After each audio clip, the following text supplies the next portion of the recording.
with the next section of physics, kinematics today. You already had one board lecture in kinematics, but in this section, we'll be dealing with the JEE level kinematics, which will be more detailed and more conceptual compared to the board lecture. Sir, isn't there any application of integration? Yes, there is application of integration in kinematics. We are going to see that very soon. Application of both differentiation and integration is there. Okay. Can we ask you doubts about the homework, like exercise 2 and 3? 1, 2. Do you have doubts in the calculus exercise? Yes, sir. One doubt.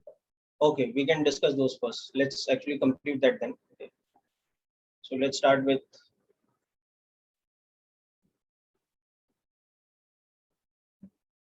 doubts from calculus module exercises.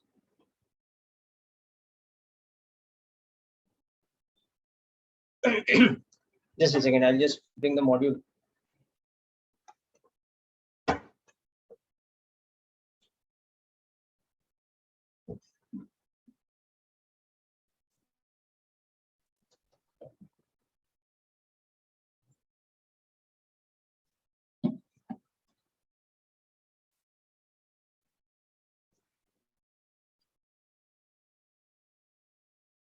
Yeah, so exercise 1, right? Which question?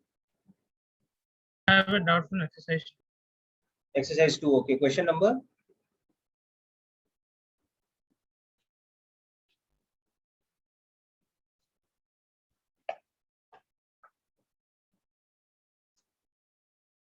Just tell me the question number, beta. 19. 19. Okay. Yes. Start with that.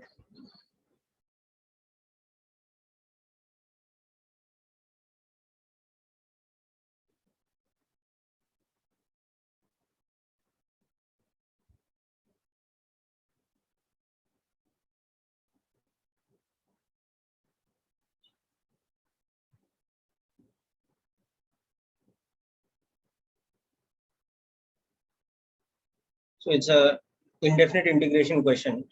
You have this sort of function x upon x square plus a square dx. Okay.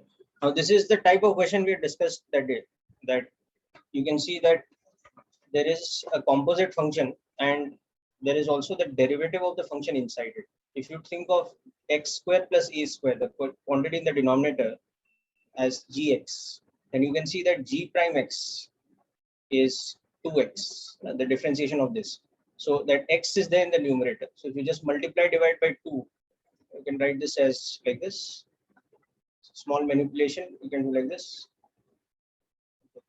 So then that 2x is there in the numerator. So you will use that substitution method. Okay, So sir. you substitute, right? Yes, sir. Understood. Understood, na? A square plus x square, you substitute as z. So dz by dx is becoming 2x. So now dz is 2x dx. So just substitute this quantity and this quantity in the integration, and you will get that ln kind of thing, right? Yes, sir. Got it. So this becomes half remains outside dz by z. So that is 1 ln by 2 ln of z, and then resubstitute. Okay. So resubstitute this here. So you'll get 1 by 2 ln of a square plus x square plus. Okay. Okay. Any other question, Dada? So I have a general doubt, like what would be the value of sec square x, integration of sec square x? Yeah. So see, you know that what is whose differentiation gives you sec square x? So tan. Sorry, So there is the answer to it. No? You know Yeah, that we could do differentiation of as tan x tan is sec squared square x x. plus 1. You know this thing that differentiation of tan x is sec square x. Okay. So that means integration of sec square x dx will directly become tan x plus the constant of integration. Right. Simple. We don't need to do anything else over here because we know this direct formula. So from this we can reverse it and so on. okay. All right. And any other doubt in calculus? So question number 25. Question 25. 5. Okay. Same exercise 2, na? Yes, sir. Okay. Yeah, so this is a slightly more complicated question, but of the same type. Okay. You can see that there is cosec square in the numerator, and there is a term of cot x in the denominator. So again, you have to use that same principle here. Integration of cosec square x upon 1 plus cot x. Okay. Now we are aware of this, that differentiation of cot x is how much? It is minus cosec square x. Okay. So now you can see that if you take this 1 plus cot x in the denominator, you have cosec square x in the numerator. So again, you use that trick for substitution. So you substitute 1 plus cot x as z. So dz by dx becomes minus cosec square x. So there's just an extra minus sign. So you can substitute cosec square x into dx as minus of dz. So you substitute this term and this term. So the integration becomes minus of dz divided by z, which is minus of ln z. That becomes minus of ln 1 plus cot x plus. So that should be the answer. Okay, any other question? No, sir. Okay. What about exercise 3? So question number 10. A little bit louder, please, better. Couldn't hear you. So question number 10. Of exercise 3? Yes, sir. Okay. So that's the maximum minimum problem. Okay, so we'll just use the simple concept that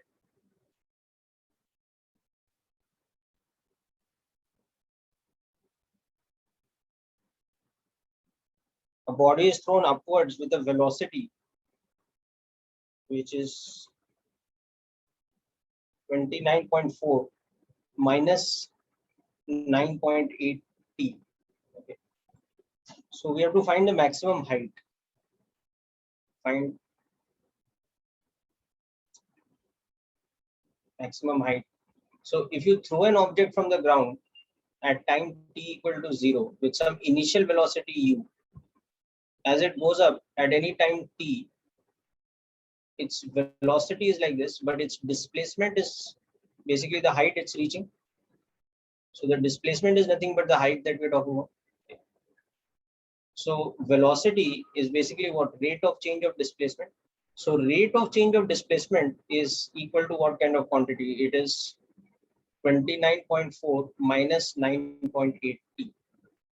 Okay, so now you think in terms of calculus. If rate of change of something, if I know that ds by dt is some kind of function of time, then what is s? S should be integration of that function.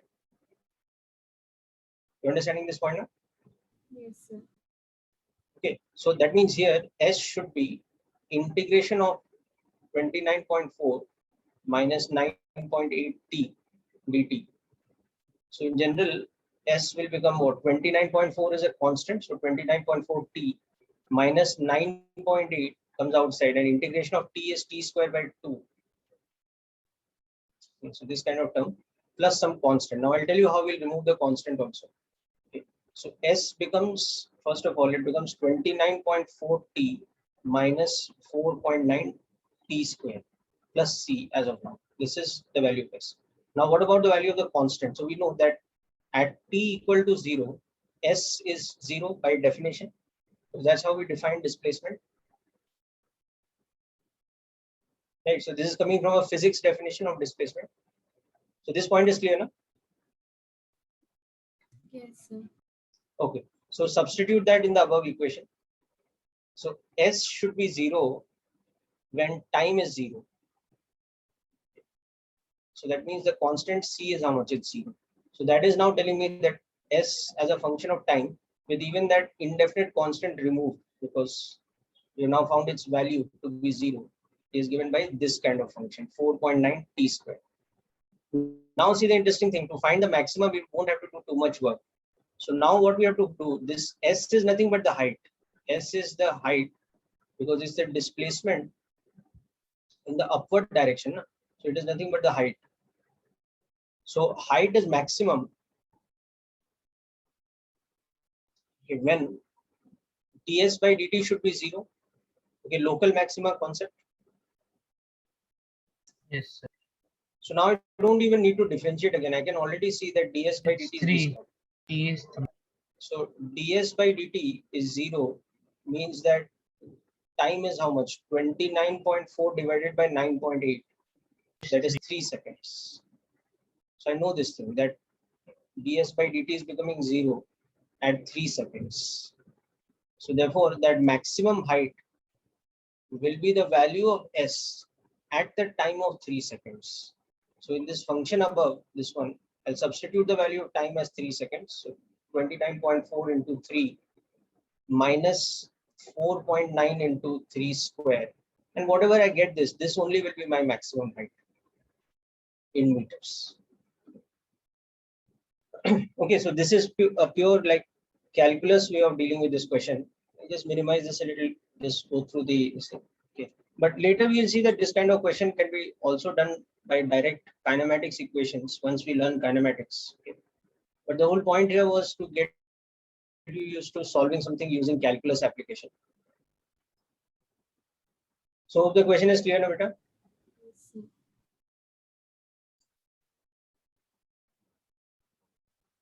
Okay. Anybody has any other doubt, please let me know. Either unmute yourself and tell me, or you can send me a text message on the chat also. If not, then we will continue ahead with kinematics straight away. Okay. If some of you may not have attempted all the questions of exercise 3 and 4, then please make sure that by next week you do all this. And maybe in the next week's lecture also, I'll keep aside some time in the beginning for discussion of questions and doubts. But by next week, please complete the module exercises. It's very essential. Then you'll have to put in a lot of effort with kinematics in coming weeks. Okay, so moving on to our discussion about kinematics.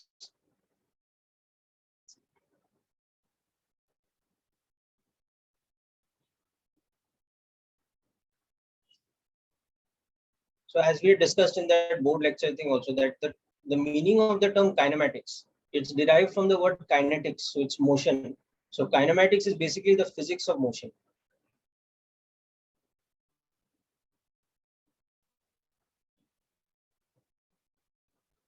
So in this subject, what we do is motion is described by defining parameters. Okay. Or you can think of them like variables, like displacement, velocity, speed, distance, etc. We'll study about all these parameters later, but by defining these parameters as functions of time,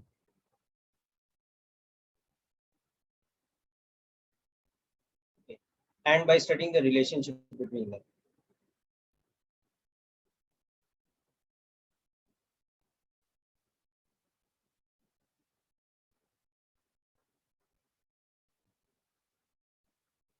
So that's what we do. So we ultimately write equations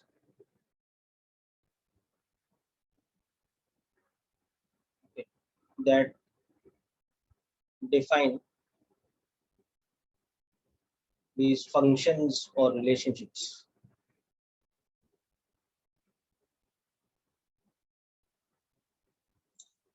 But for example, what we don't do in kinematics is that we don't study the cause of motion, that what is causing the acceleration, what is causing it to have a velocity like that. So in kinematics chapter, we don't study the cause of motion.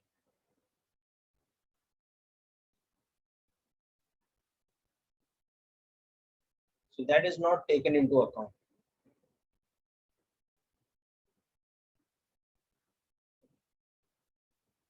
So for example, forces which create motion are studied in Newton's laws of motion. Okay, energy and work done is studied in another chapter called work energy theorem. So all this will come later. Okay, but in this chapter currently kinematics, we don't get into what is creating the motion or what is the cause of motion. We just talk about the properties of motion, how the various different parameters, which we'll be studying in detail with definitions, but how these parameters are related with time and how they are related with each other. Okay. So without further, talking about these general things, let's get into the technicalities of kinematics. So the first part of kinematics we'll study is a very specific part, that is motion along a straight line. And we'll see that this time when we study motion along a straight line, we won't be restricted to just the three equations because they are for the situation where acceleration is uniform. But we'll also talk in more general cases where acceleration can be variable. So motion along a straight line, or this is also called one-dimensional motion, which in ultra short form we write as 1D motion. So let's begin by understanding how we define the various parameters and then how we develop the relations between them, or the relation between the parameters and time in the specific case of this thing, that is motion along a straight line. Okay. So I'll just give you a moment to go through this section, then we'll start with motion along a straight line. As the name suggests, it's pretty clear what is motion along a straight line. The path should be along a defined straight line. Yeah, then I'll give you this time to go write down this section. Do you need to write down the solution of the previous two questions, or that part is okay? That part is okay, sir. Okay. Okay, so you can just take down this small section here, then we'll start with 1D motion. Okay, sir.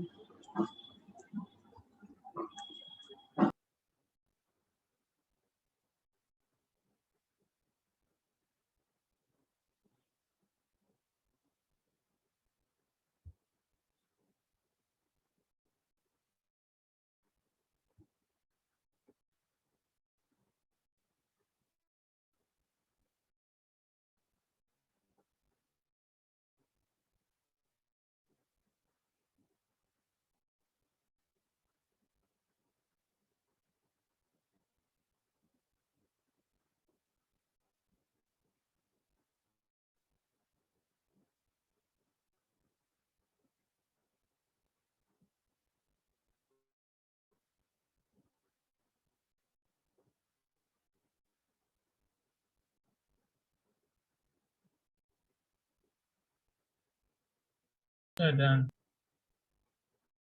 Sir, wait.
Okay, so now so what's going to happen is over the next couple of lectures, we are going to strictly concentrate on motion along a straight line. And only after discussion of various things based on this, we will come back to like general motion, which is either in a two-dimensional plane or three-dimensional motion, etc. So I don't think Uh, you really need to elaborate on this, but it's very clear. Yeah, something the matter with that? Sir, can you just scroll up for a second? Okay, okay. Sir, can you tell what I've written after forces are studied? In Newton's, sorry, there's a in over here of motion, NLM. Okay. In Have you Newton? started NLM in the other track yet? No, sir, I'm just writing down the last bracket. Yeah. Yes, sir. No, but I'm just saying, have you started NLM in the other track? Yes, Like Yes, sir. sir. physics? Sir. So you're familiar now. Yes. So NLM is the short form for Newton's laws of motion. Okay. Yes, sir. So just like we studied forces, now force is a cause of motion, but that is not studied in kinematics. That's studied in a separate section of physics, which is called Newton's laws of motion. Okay, or simply forces sometimes. Okay. Similarly, another part is energy. The concept of energy, work done, potential energy, kinetic energy, all these things. And that will be studied in another theorem or another chapter, which is to do with work energy theorem. Okay, so these kind of things we don't deal with in kinematics. We only deal with the motion-based parameters like velocity, acceleration, etc. Okay, so we're going to make a list of all the things we study in kinematics, but it's important to be aware that we don't study about forces or energy or work done. Okay, done now. Yes, sir.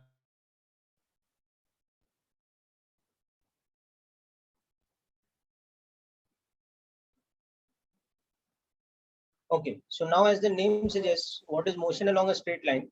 It is a motion where if a particle or a body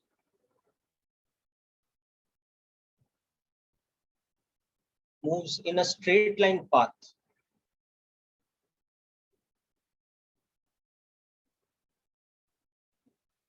then it is said to be in, or it is defined to be in one-dimensional motion.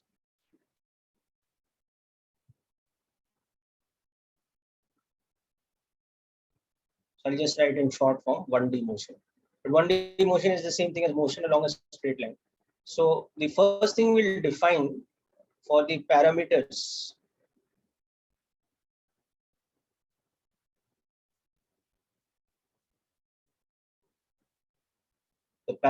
of one-dimensional motion.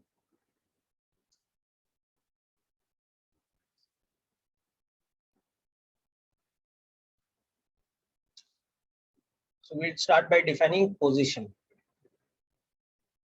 So how we define position in this is, if we define the axis along which the motion is occurring as the x-axis, okay, then the position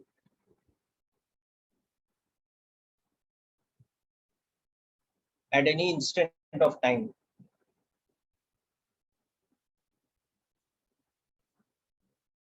is the particle's x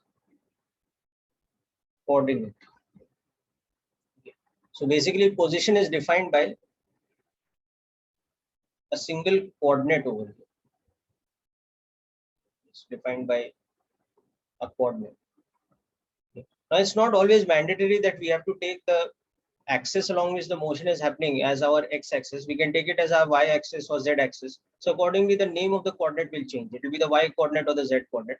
But the point is, because the motion is happening along a straight line, we don't have to represent the position by a vector quantity or by three-dimensional coordinates or anything. We just have to write it by, we have to represent it by a single coordinate.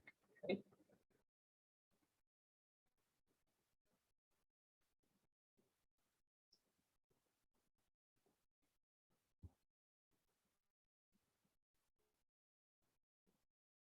So now straight away we see something important, that if the coordinate or the position of a particle is constant, then it is said to be at rest. Okay. If the position x is constant, that means it does not change with respect to time.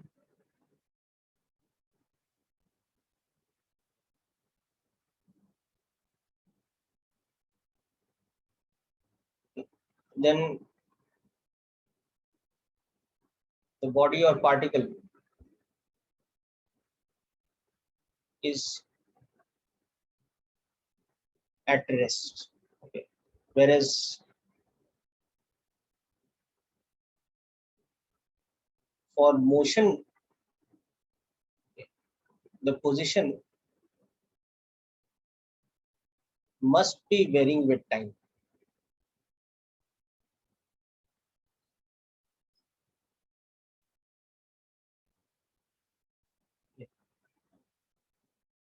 So as a simple example of this situation, suppose we are given some information about the position of a particle moving along a straight line in terms of a graph. So the position of a motion occurring along the x-axis is given in terms of a position time graph. So this position time graph, let's say, refers to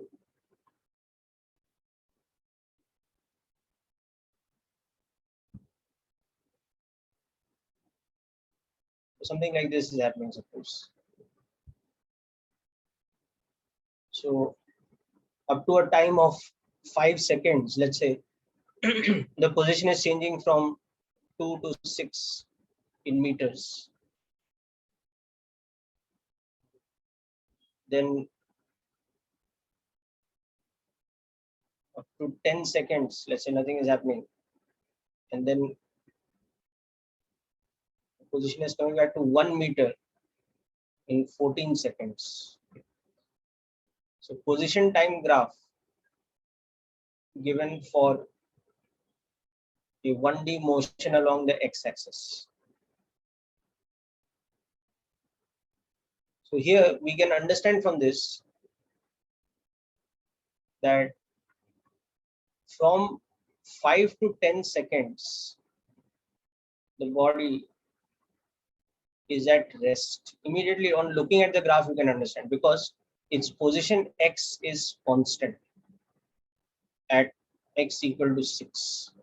Okay, but at the same time, from 0 to 5 seconds, we can see that x changes from 2 to 6 meters. Okay, so that means the body is moving, or there is motion along the positive x-axis, because you can see the x coordinate is increasing. And likewise, you can also understand now that from 10 to 14 seconds, x is changing from x equal to 6 to x equal to 1. So the motion is happening the negative x-axis, that is the direction of motion. Okay, so this is how, for example, we can keep track of motion by understanding how position is changing with respect to time. And one of the ways of understanding that is by representing position versus time as a graph. Another way we'll see is by using a function, a formula of a function. We'll come to that also. But first, you can just note this down as an example. So again, I'll give you some time to just go through this section. Note down the important things.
Sir, done.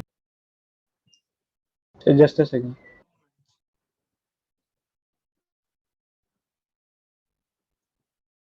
Okay, so I hope all these points are clear. Sir, 2 minutes. Okay, finished with this now? Yes, sir. Okay. So now let's come to one very important set of definitions. We'll start with displacement. So you'll see that the moment we have defined position, it's very easy to define displacement.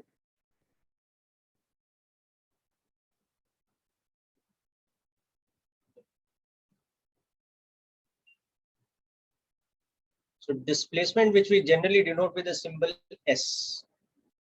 It is the shortest path, which we know is basically the straight line from the initial to final position.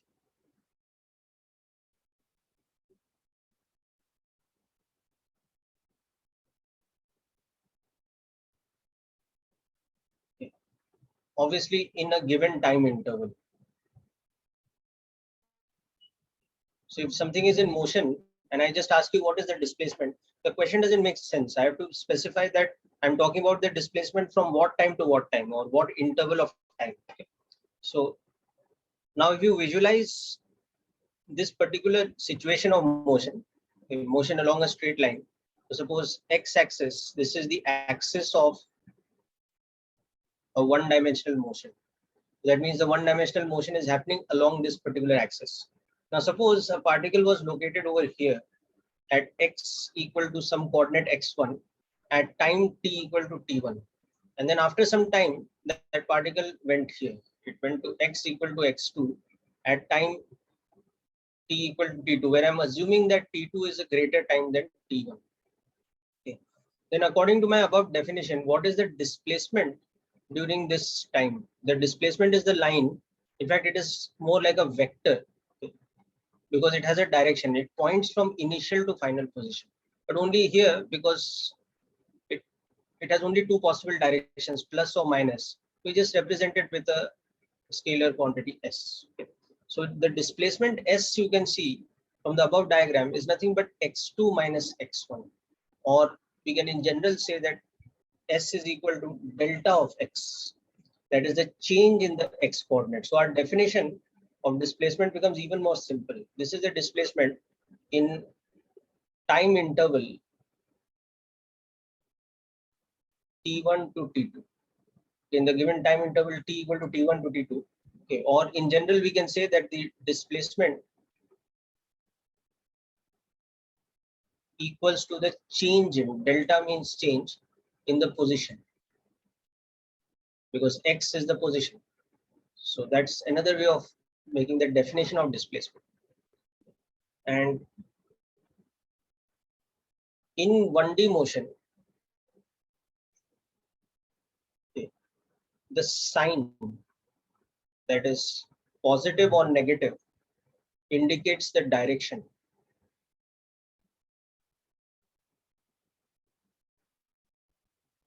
Of displacement. So because displacement has a direction, so it is a vector quantity. Okay. But only because it's one-dimensional situation, so we don't need to represent the vector with unit vectors and all that. We can just give it with a sign. Plus minus gives the two options. Okay. So displacement is a vector quantity in general. But in 1D, we don't need to represent it with the unit vectors. So in general, displacement is a vector, okay, which we write in vector notation. But for 1D motion, it can be represented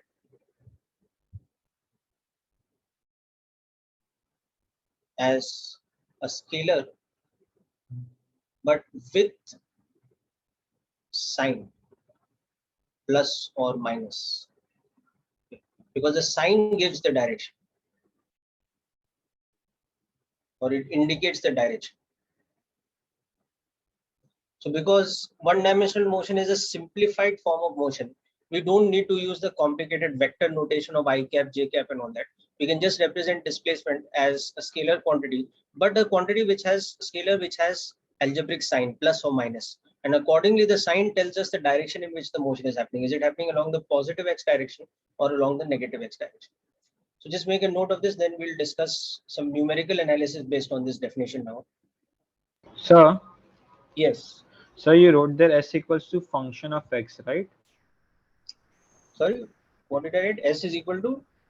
No, It's after all. delta. This one, no, it's delta. It's Yeah, change in okay, x. okay. Okay, this one, Okay. yeah, it should be a triangle. Okay, so it's delta of x.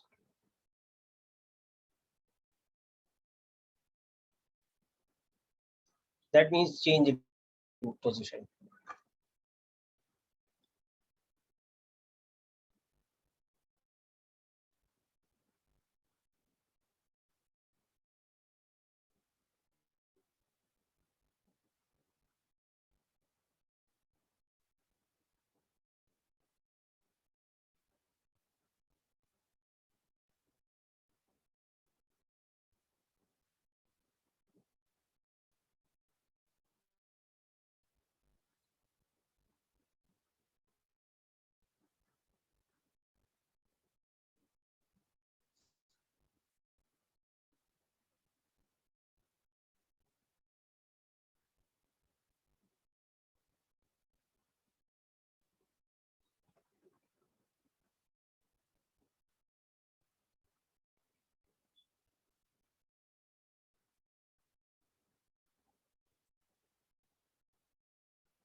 So done. Just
So done.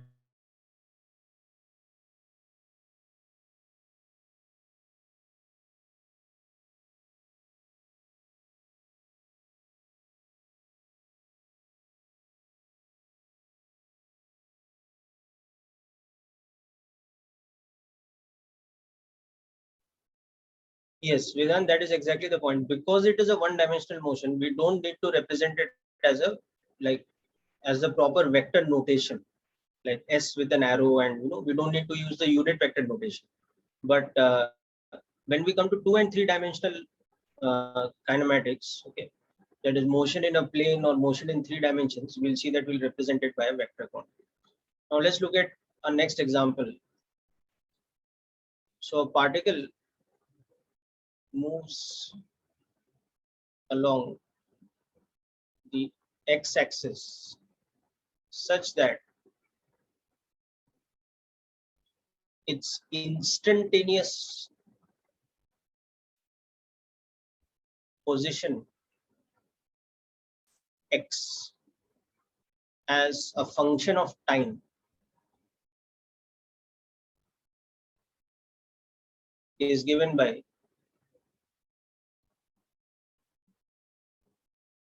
this relation, that x is equal to 2 plus 3t square.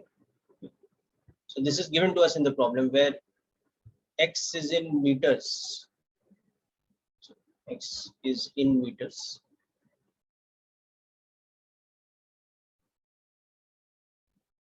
And t is in seconds. So calculate its displacement from 0 to 2 seconds. And again, its displacement from 2 to 4 seconds. In fact, we could write this like this, that talking about displacement from t equal to 0 to 2 seconds, and then from t equal to 2 to 4 seconds. Okay. So it's a pretty direct question, but just try it out.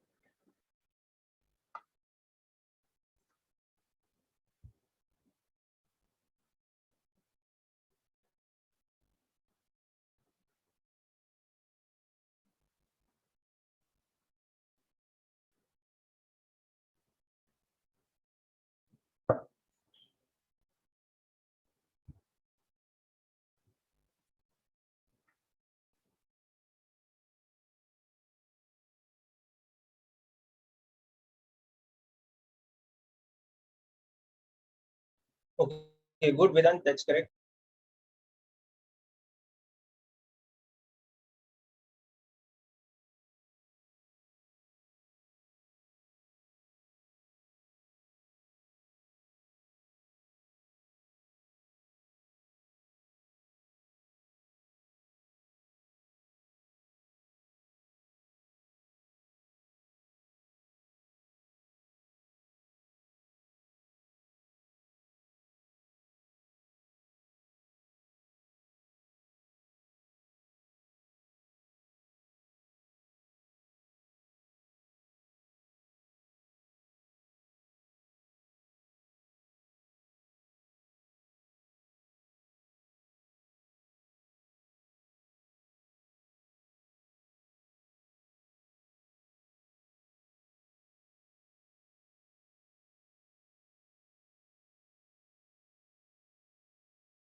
Okay, so let's see. Very simple question. Basically, all we have to do is follow the instruction of the question.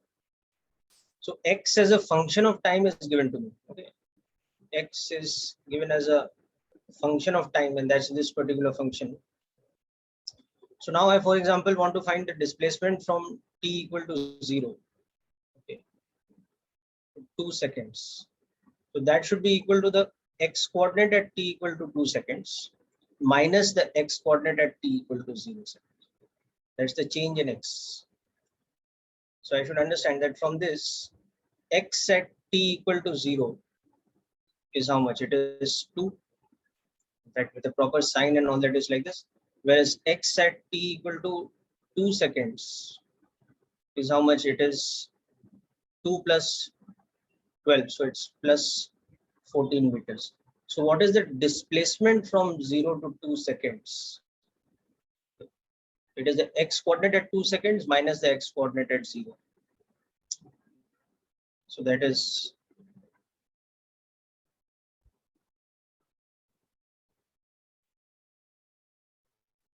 so in that time interval, the displacement is 12 meters along the positive x direction. Sir, Yes. instead of doing all this, couldn't we just differentiate it? No, differentiation will not give us displacement beta. Differentiation will give us rate of change. So that is something else. No? That will give us velocity. Give us We'll come to that. velocity, right? Yeah, it will give us velocity. Okay. The second part, I want the displacement from t equal to 2 to 4 seconds. So that is going to be the position at t equal to 4 minus the position at t equal to 2. So x2 we've already seen. It was plus 14. And x at 4 seconds, let's work it out. So it is 2 plus 3 into 4 square. So that is how much?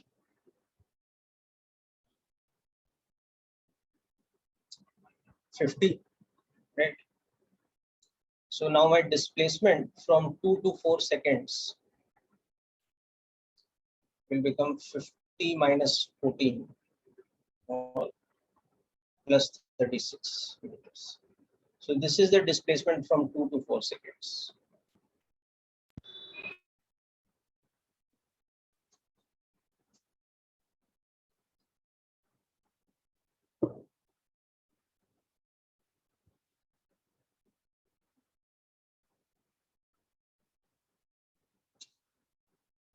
Okay. And generally in a situation like this, it is important to give the direction, okay, because it could have been along the negative direction also. So it's important to specify that it is plus 12 meters and plus 36 meters.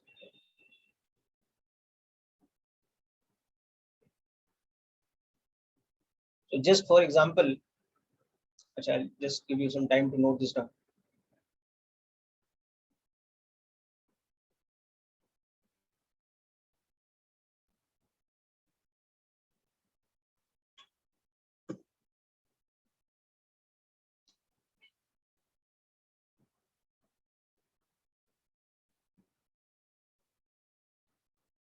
So done. Okay, so just for example, suppose we have a situation like this, where the position is given as a function of time like this. It is, let's say, t square minus 10t, where x is in meters and t is in seconds again. So now we want to find the displacement s from 0 to 4 seconds to begin with. Okay. Then 0 to 5 seconds. Then 0 to 6 seconds. We also want to understand from 4 to 6 seconds.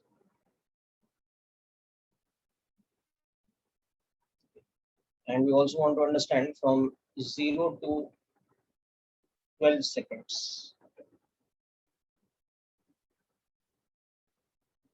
So just work out these values and we'll understand something interesting over here about this motion.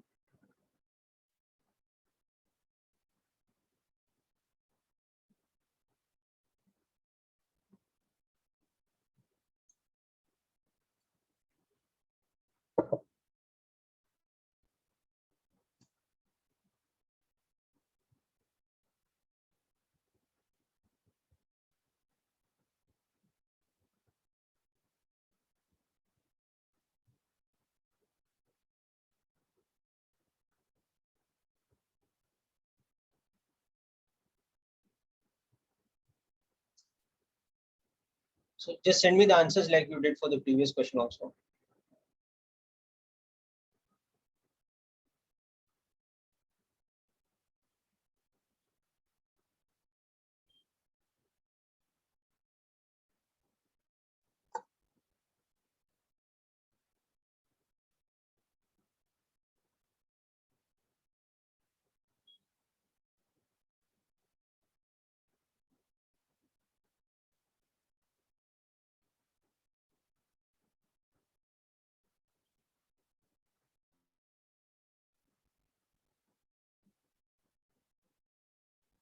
Yes, very good. Once that's correct.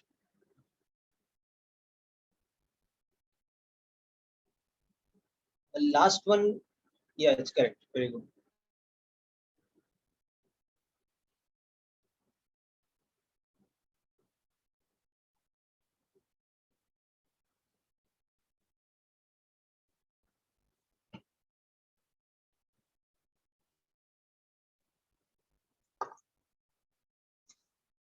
So you have to just use this formula to understand that, for example, position at t equal to 0 is 0. Position at t equal to 4 seconds is how much? 16 minus 40. So that's minus 24. Okay. Position at 5 seconds is 25 minus 50. So it's minus 25 meters. Then position at 6 seconds, for example, you will check, will come out to be minus 24 again. And also, since we're interested in 12, you see this will come out to be 144 24. minus 120. So it will Sir, come out to be plus 20. Okay. So now from this, you can see that the displacement from 0 to 4 seconds is the Minus change in x. 24. Yeah, so you can see here clearly that it's very important to specify the sign because the direction is coming from that. So for example, when you contrast this with this part, here you see that the displacement from 0 to 12 seconds is actually plus 24. Plus 20. This will also show you something very interesting, that suppose I had between 4 to 12 seconds, I would have got an even larger displacement. I would have got the displacement of 40. 4 पे कितना था देखो, minus 24 था. So minus 24 से plus Sir, minus 48. 48. Sir, 48. Sir, Plus minus 48. No. Q final minus initial. Na, अच्छा, beta? हाँ, हाँ, हाँ. Okay. Got it, na? Okay. So we'll understand this visually also, but so 0 to 5 you will get minus 25. Okay. Then 0 to 6, interestingly, again you are getting minus 24, which is why between 4 and 6 there is zero net displacement. Okay. So let's try and figure out why this happens. So if we were to plot this function a little bit more minutely, we would see that x0 is 0, for example, but x at 1 is how much? It is minus 9, right? X at 2 is 4 minus 20, so that is minus 16. Then x at 3 is 9 minus 30, so that is minus 21. Minus 20. Okay. 4 पे minus 24 है, 5 पे minus 25 है, like that 6 पे minus 24 आ रहा है. Now you'll see it follows a pattern. At 7 it will be back to minus 21. At 8 it will be back to minus 16. At 9 it will be back to minus 9. At 10 you can see it's becoming 0. Then at 11 it will cross over to the positive side. So if you, I mean, this is not required in this question, but if you just want to understand a little bit more in depth what is happening here, you'll be able to see that using our knowledge of calculus and all that, we can see that x as a function of time, it has this kind of behavior. It will be going all the way to minus 25 and then coming back to 0 and then going to the positive side. So precisely at 5 seconds, it reaches this minimum of minus 25. And then, for example, at 12 seconds, it's reached plus 24, whereas it was minus 24 at these two times. I mean, my graph is not that accurate, but it's like at 4 and 6 seconds. It looks a little not so well drawn, the graph, but it's something like this. Okay. So what this tells us about the motion is that this is what is happening. Like if you visualize the motion along the x-axis, so the object started at t equal to 0. Okay. But initially it went in this direction. It started from the origin. Okay. But it actually set off in this direction because at x equal to 2 seconds, for example, you can see it is at, sorry, at time equal to 2 seconds, you can see it's at x equal to minus 60. Then at 4, it's at minus 24. Okay. And like that, it comes to like a turning point at t equal to 5 seconds when it comes to x equal to minus 25, because after that it starts going back. So again, it is at this point only at t equal to 6 seconds. Again, it's at this point only at t equal to 8. Then again, it crosses where it started from at t equal to 10 seconds. That's why now at 12 seconds, it's reached somewhere here. It's reached plus 24 at t equal to 12 seconds. It's a more complex motion because in between you can see the direction is changing. So when we come to the parameter of distance later, you will see that in this type of question, it becomes a little bit more tricky how we calculate distance compared to displacement. But as far as displacement is concerned, there is no complication at all.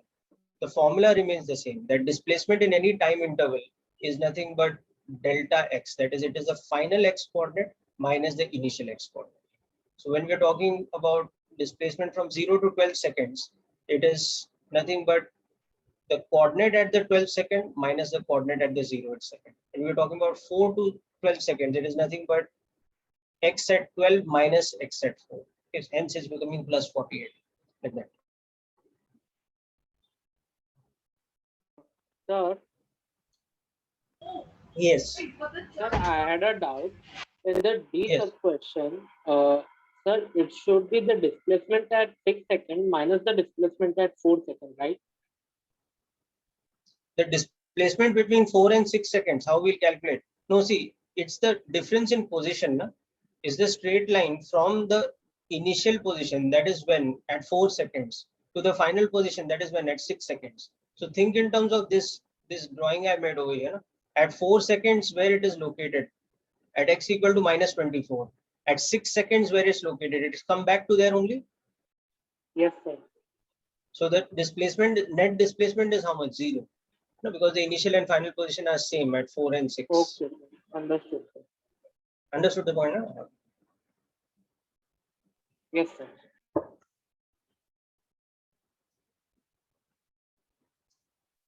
Okay, so as you can see that when we are calculating the displacement for a certain time interval like this, now, we don't actually need to draw this graph. We don't need to worry about this whole analysis. You have to just follow the simple instruction that displacement from T1 to T2 is the position at T2 minus the position at T1. It's the final x coordinate minus the initial x coordinate. Rest, everything, the formula will give us the information. What is the magnitude of displacement? What is the direction? The formula will tell us. So for example, for this one, the last one, the magnitude is 48 meters, but the direction is along the positive x direction because it's going from minus 24 to plus 24. But for example, from 0 to 6 seconds, the net displacement is minus 24. So actually what's happening is going from 0 to minus 25 and then coming back to minus 24. But we are only interested in the net displacement. Now, we are not interested how far it went and then came back. We're just interested where was it starting from? It's starting from x equal to 0. Where it ended up at t equal to 6 seconds, it ended up at the x coordinate of minus 24. So what is its displacement? It is 24 magnitude, 24 meters in magnitude, but along which direction? Along the negative x direction. Okay, so that's the simple thing about displacement. Now, once we have understood displacement, as I said, distance is a little more complicated, so we will come back to that later. Next definition that we will study is velocity. Sir, Yes. sir, can you show the graph? Yeah, I'll give it that. Just a moment.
Okay, done with the graph now? Yes, sir. Okay. So now the next important parameter for us is the quantity velocity, and velocity is simply defined as rate of displacement covered with respect to time.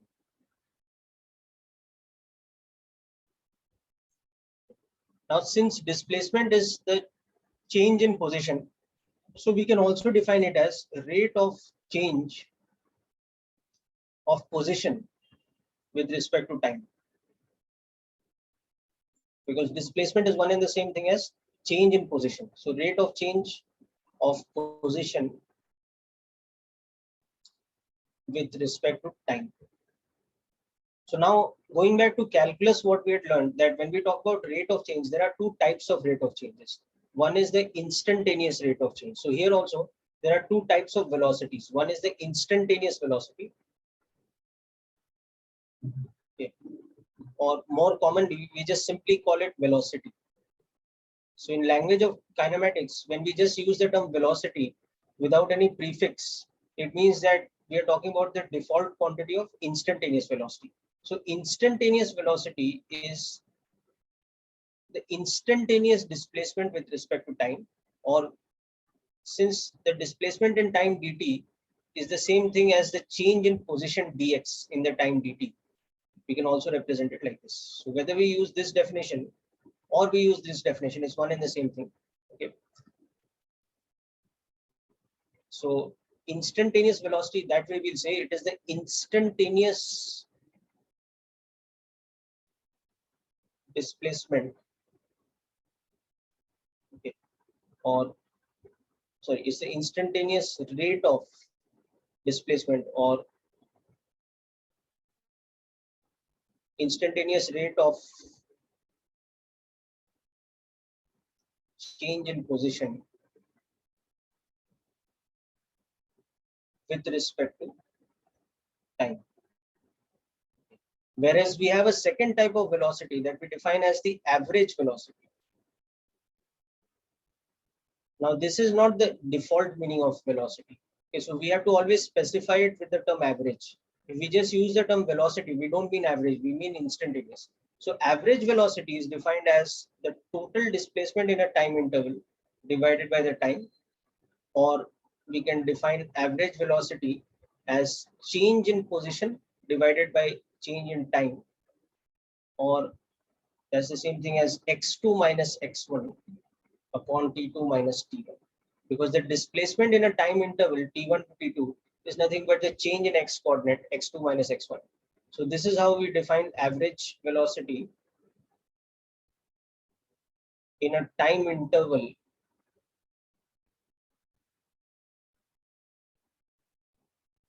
t1 to t2. Whereas this is how we define instantaneous velocity at an instant of time t. So average velocity is the average rate of change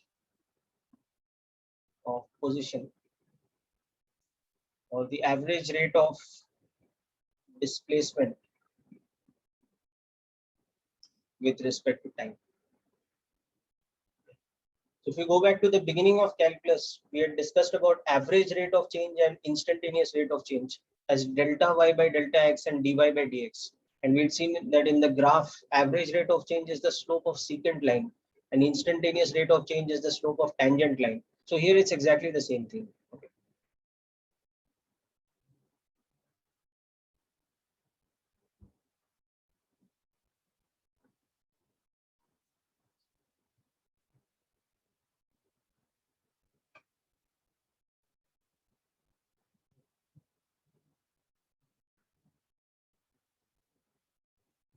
So in a very small interval of time,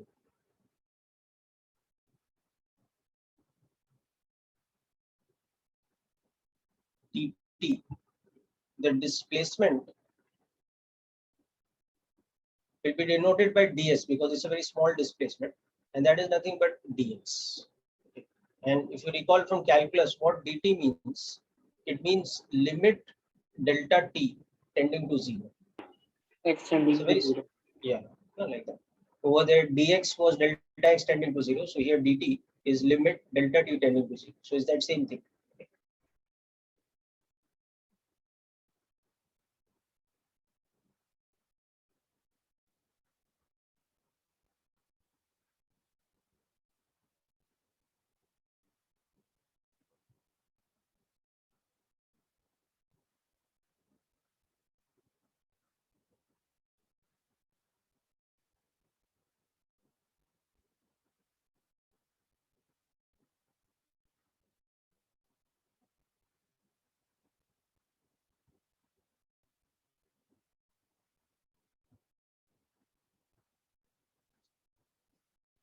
So this you can see straight away application of calculus. Okay. In fact, exercise 4 in your calculus chapter module is entirely about application of calculus in kinematics.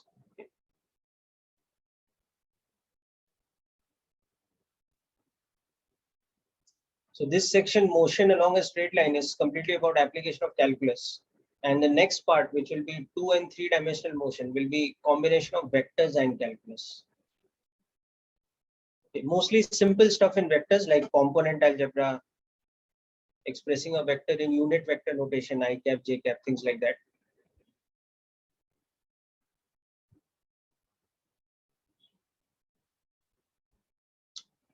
Okay, so let's again pick up an example. Suppose a 1D motion along the x-axis is such that position x at time t is given by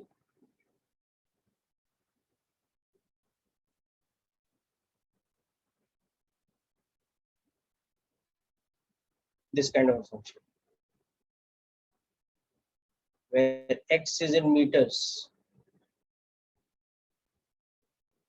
t is in seconds.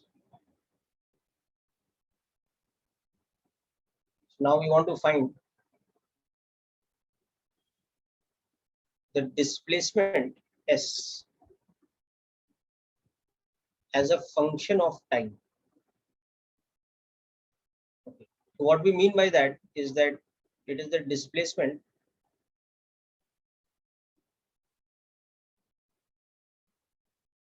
from t equal to 0 to t equal to. So that's the first thing we'll calculate here. Then we'll calculate instantaneous velocity.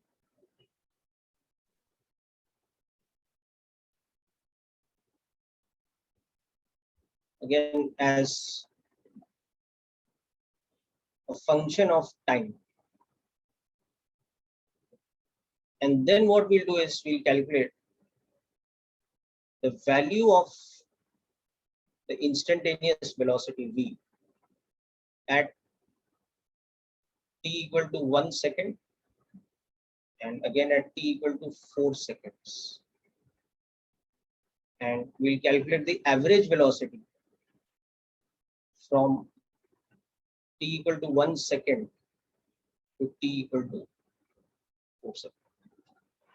Okay, so this question will clear for us how to use the above definitions and the ones before this also, which were about displacement, and these ones which are about instantaneous velocity and average velocity, how to use them in an actual practical problem. So you can see this is a more strange kind of function. Generally in kinematics, we're used to distance or displacement varying with time, like a linear function or a quadratic function. But here there's the square root term. Okay, so definitely you'll have to make use of calculus, what we have learned. Just try this out.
Done, sir.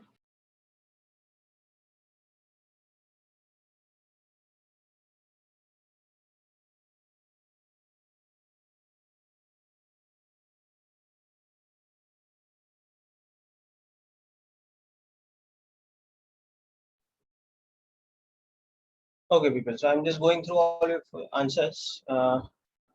Yeah, many of you got that correct. I'll just put up the answers so you can verify.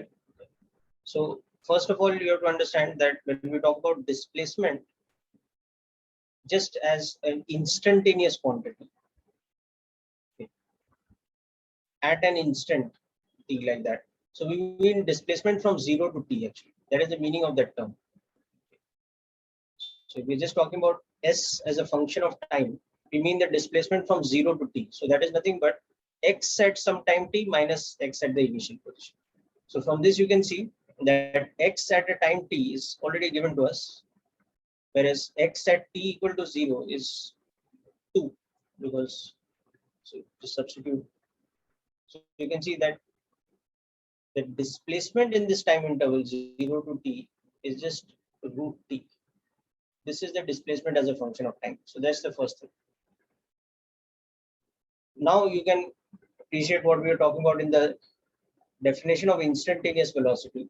Whether we write it as dx by dt or we write v as ds by dt is one and the same thing, because if we write it as dx by dt, we'll be substituting x as 2 plus root t, or whether we write it as ds by dt, we'll be substituting x as simply root t. So that constant term 2 does not make any difference. So you can see that by both definitions, we will come out to be differentiation of root t, that is 1 by 2 root t. So this is the instantaneous velocity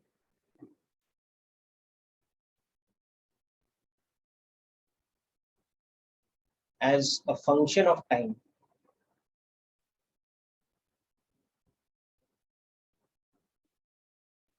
That's the second part done. Now the third part, we just need to calculate its value. So at the instant t equal to, for example, 1 second, the value of v is, or we can say v is 0.5 meters per second along the positive direction. And like that, at t equal to 4 seconds, the value of the instantaneous velocity will become like this. So it's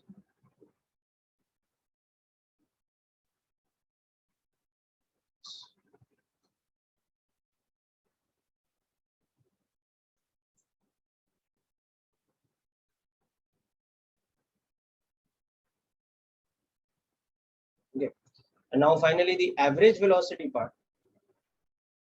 So the fourth part, you want to calculate average velocity from 1 to 4 seconds.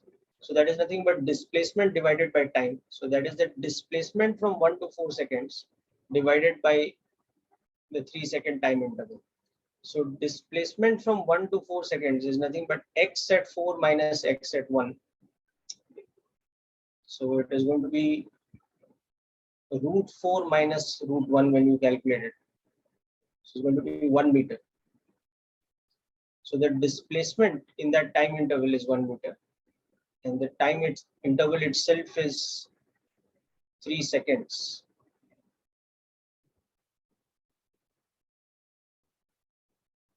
Okay.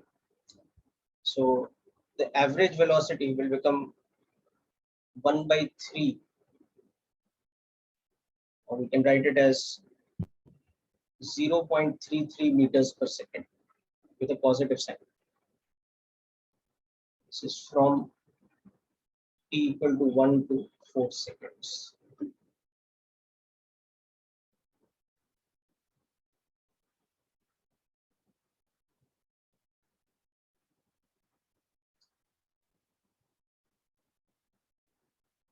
Sir, Yes.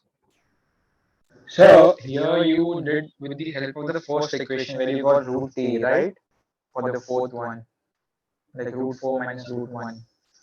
Fourth one, we are just using the definition better, that average velocity is displacement upon time, which we can also write as change in x coordinate divided by the time interval.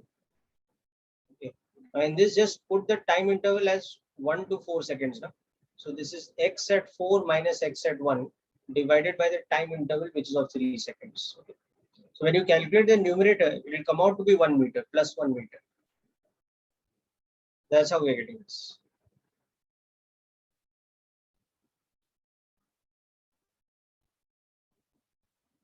Okay, so yeah, I was just asking like, so in the first equation you had calculated s is equals to root t. So you use that, right? Like root 4 minus root Yeah. 1. Yeah, so that's directly 2 minus 1. So yeah. Okay. But we could also use from the equation, like by putting the values 4 and 1 and divided by 4 minus 1, just 3. yeah, Right? you can do it. Yes. Okay.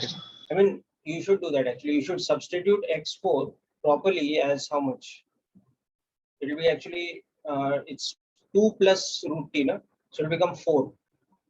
Okay, and x1 is how much? 2 plus 1, so it's 3. This is actually 2 plus root 2. And this value is 2 plus root 1, like that. Okay. So I've just done it in short form over here.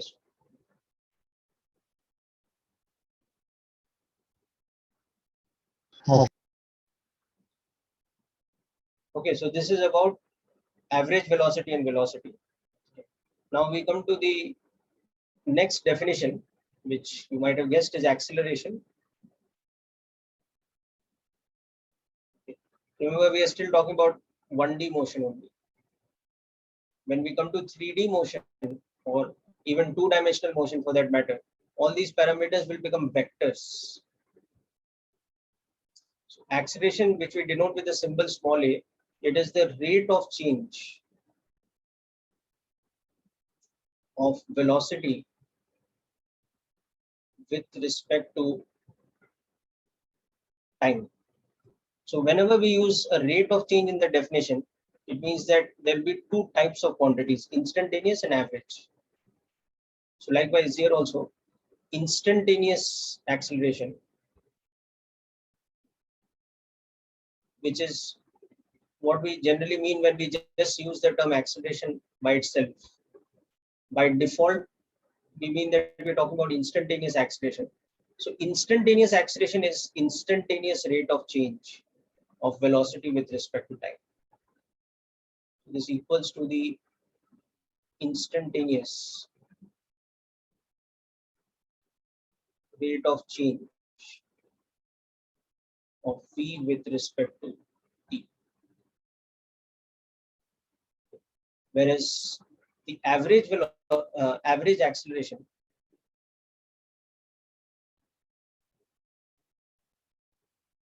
for which we have a separate symbol indicating that it's average is the average rate of change of velocity with respect to time. So it will become v2 minus v1 upon t2 minus t1 for a time interval t1 to t2.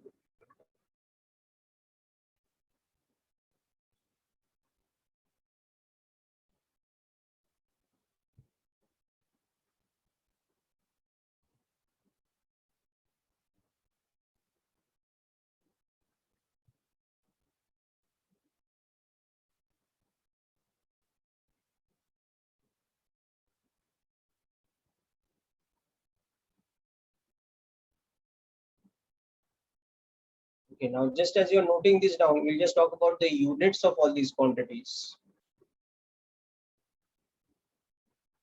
In SI, Standard International System, okay, position and displacement are measured in meters,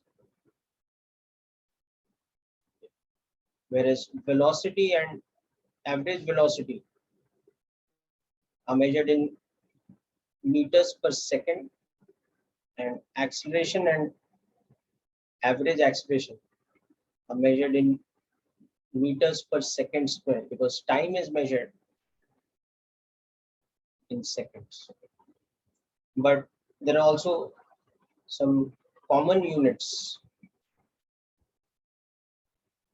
Like we might measure position and displacement in kilometers or even miles, and therefore velocity and average velocity in kilometers per hour or miles per hour. And you can just remember the relationship that 1 kilometer is obviously 10 raised by 3 meters, and 1 mile is approximately 1.6 kilometers. And also by that logic, since 1 hour is 3600 seconds, so therefore when speed or velocity is expressed in kilometers per hour, it is 5 by 18 times that value in meters per second. So this is a convenient conversion to remember. To convert kilometers per hour to meters per second, we need to multiply by a factor of 5 by 18. So just simple unitary method concept that V equal to X kilometers per hour equals to X into 5 by 18 in meters per second, or vice versa.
Okay, now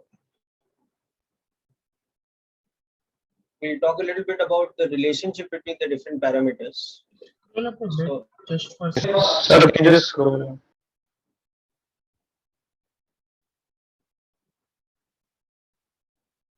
yes, sir, done.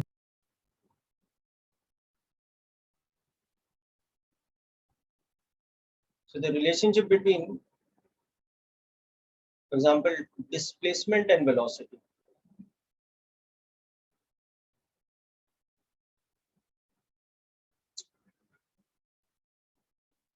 So we know that velocity is defined as instantaneous rate of change of displacement. This is the definition. Okay.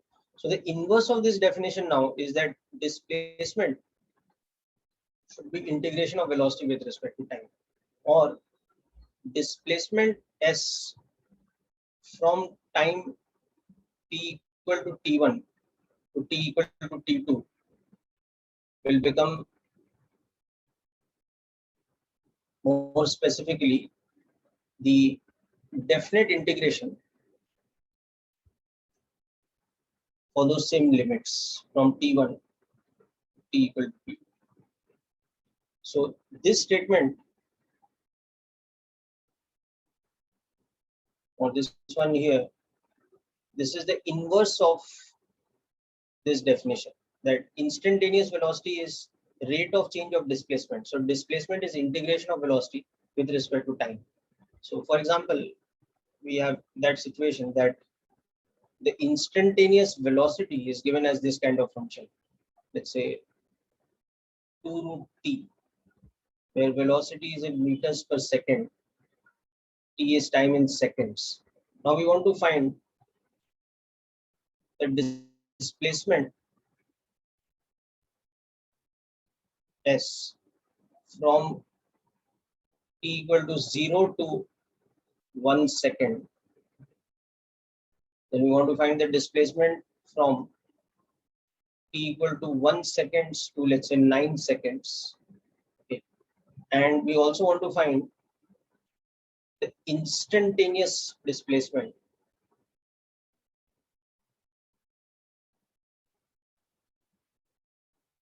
s. That means we want to find this as a function of time t. So this means basically from 0 to t. That is the meaning of instantaneous displacement at time t. Okay. So we'll have to use this above definition. Okay, of if we know velocity, how to calculate displacement by using integration. If we know displacement, how to calculate velocity by using differentiation. So if s is known as a function of time, then differentiate it to get velocity. If v is known as a function of time, then integrate it to get the displacement. That's the basic idea.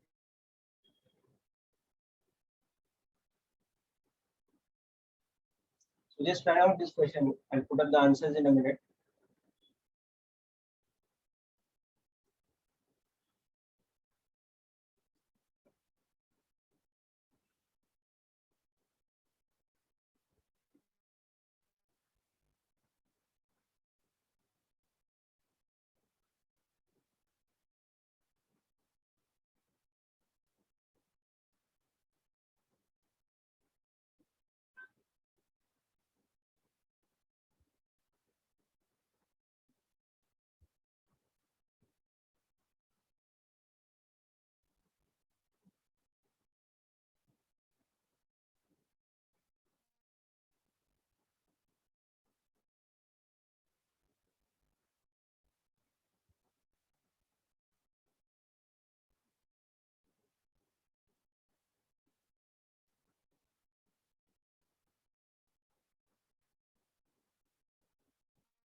Okay, very So good, done.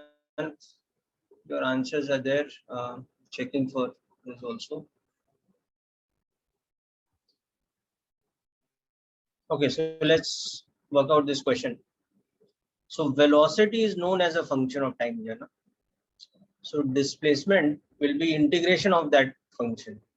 Okay. Or if we want to find the displacement in a specific interval t1 to t2, all we have to do is we have to integrate that for that specific interval. So for example, for the first part, I want to find displacement from 0 to 1 second. So I'll just integrate velocity from t equal to 0 to t equal to 1 second. So I'll get this. So this integration will give you what? Will give you 4 by 3 t to the power 3 by 2, right? So the upper limit will become 4 by 3, the lower limit will become 0. So you can see that the displacement between 0 and 1 second is 4 by 3 meters or 1.33 meters.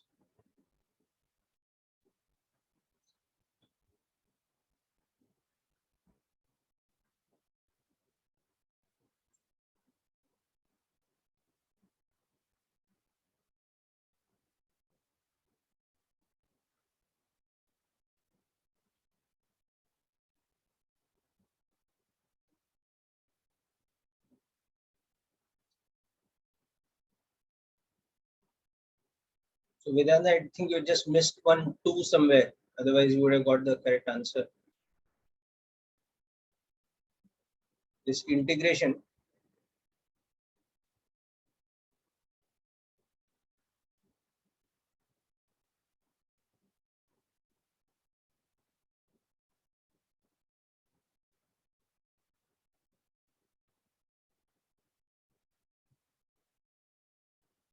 Okay, so this is clear. Now, similarly, the second part, I want to find the displacement from 1 to 9 seconds. So I have to just integrate from t equal to t equal to 1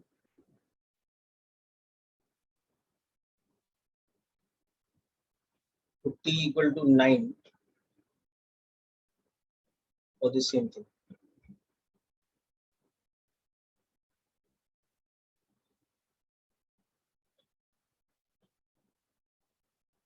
So 4 by 3 t to the power 3 by 2, 1 to 9. So this will become 4 by 3 into 27, right? Minus 4 by 3 into 1. So it will be 4 by 3 into 26, which will be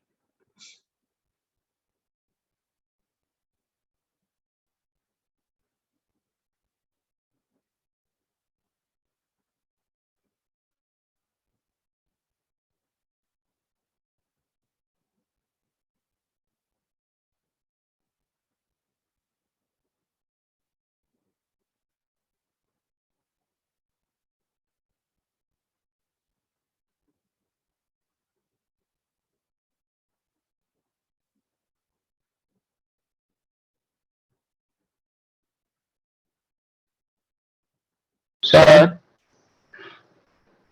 yeah. so you wrote that as 4 by 3 into 27, right? 4 by 3 into 27. But there's also minus 4 by 3. No? That's how the final answer is. Lower limit Okay. subtracted. So that's the final answer as well.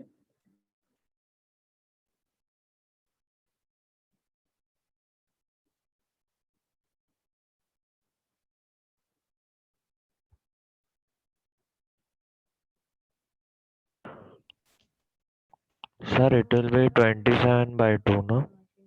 Sorry, come again.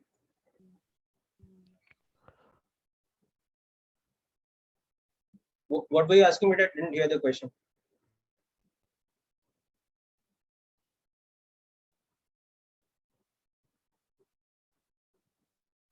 Okay. Now the final part, we want to find the displacement as a function of time. So you can do that by either using indefinite integration and just solving for the constant, or you can also do like this, that it is 0 to t, because we want to find the displacement at time t from starting from 0. So if you go by this method, so you will, the integration will tell you that it is 4 by 3 t to the power 3 by 2 plus c. Now how we'll remove the constant of integration? So for that we'll use the concept that at t equal to 0, s should be 0 by definition. Because the displacement is always counted from the starting position. So at starting time, displacement is 0. So 0 is equal to 0 plus c. That means c is 0.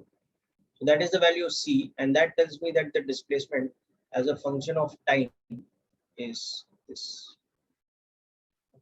Or I can just go directly with definite integration. So this will tell me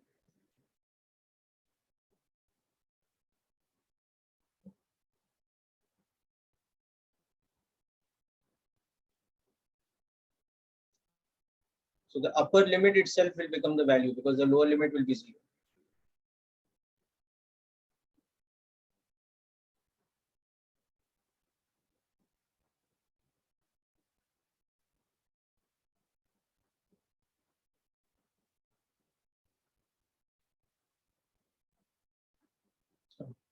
So this is displacement as a function of time.